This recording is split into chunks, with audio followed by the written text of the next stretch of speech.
So a lot of you are basically now doing your sales post and we're going to start to get inbound.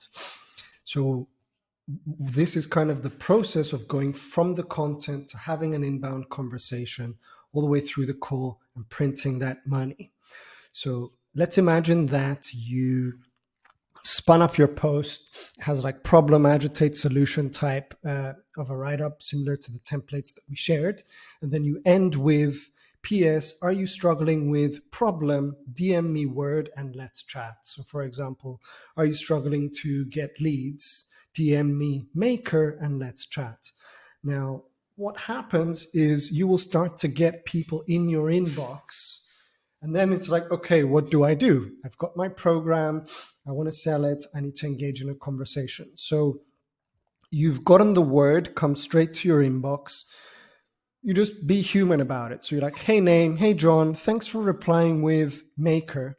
Want me to tell you a little bit more about my program? And they say yes. So then you tell them about the program and ask them, how does that sound? You always want to be interacting and waiting for that response. You say, any questions?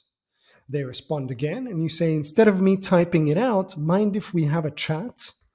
If they say yes, you drop a Calendly link. So at this point, you're not selling the program, right? You're just putting in your energy to get them on a call, and on the call is where the magic happens. So the only thing you need here is your social media handle and your Calendly link that you're going to send. Now, here, where you tell them a little bit more about the program, this could either be a voice note, a pre-recorded video, because you're going to be doing that a lot as you get more inbound, or you can have like kind of the bullet points of the program, but don't go full overboard. Give them just enough to invoke that curiosity to get them on the call. How does that sound? Good? Amazing. So once you've done that and they've booked the call, what you want to do to avoid no-shows is get them to book it, obviously. If they haven't booked it, you want to be like, mind if you can just fill it up right now as I'm booking in my schedule for the next week. That then solidifies your booking rate.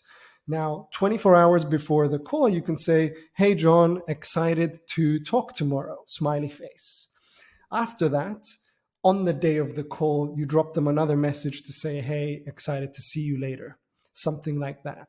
You can also set automated reminders with Calendly, but this is to avoid the no-shows. Now, what happens when you get them on the call? They come in, you have a 1 or 2 minute icebreaker, kind of like, how was your day? What's up? What did you do? Be yourself. And then you want to lead into, before I go into the program, what's your current situation? Get them to spill the beans of where they're at. Once they've done that, you want to ask them their desired situation. Very simple, like, where do you want to be? What's your aim here? They give you all of that, and you bridge your offer between the current situation, the desired situation. That journey is the offer. You always ask, so it's a two-way conversation between you and them. Any questions at any point, you need to answer and tackle all of those questions as they're coming. And then before you reveal the price, you want to ask them, on a scale of 1 to 10, how are we feeling? If they say something like 7, 8, 9, 10, amazing. If they say, for example, 7, you can, instead of going, what would make this a 10 for you, you switch it around and you say, why not a 4? And let them handle their own objections. And that is like sales psychology, right? They're confirming why they said a 7. Once they've done that, then you ask them, okay, what would make this a 10 for you? They tell you, you have a little laugh. And then once you've clarified that and the spirit is high, you say, okay, for all of this, for the entire period of, X amount of months, 3, 6, 12 months, whatever, the price is X. And from there, it doesn't seem big, right, at this point, because they've understood exactly what they're getting here. If they say no, you handle those objections by asking more questions, getting them to talk a little bit and understand.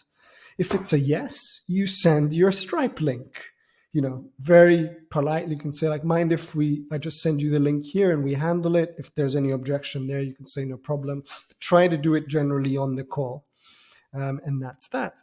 Now, one little tip about this call is when you talk about your offer here, you don't want to go overboard and spill the beans of every single thing you do. The client is telling you what their current and desired situation is. So depending on what they say, then you bring in the pillars of your offer that cater for that exact problem instead of going all in. And then you ask them, do you have any further questions? And you answer the ones that are relevant to them instead of going overboard. Because if you go overboard, you run the risk of them getting bored on the call, right?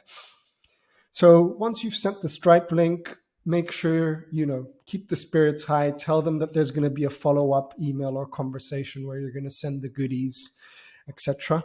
And keep spirits high. You've just printed some melons, my friends. Let's rock and roll.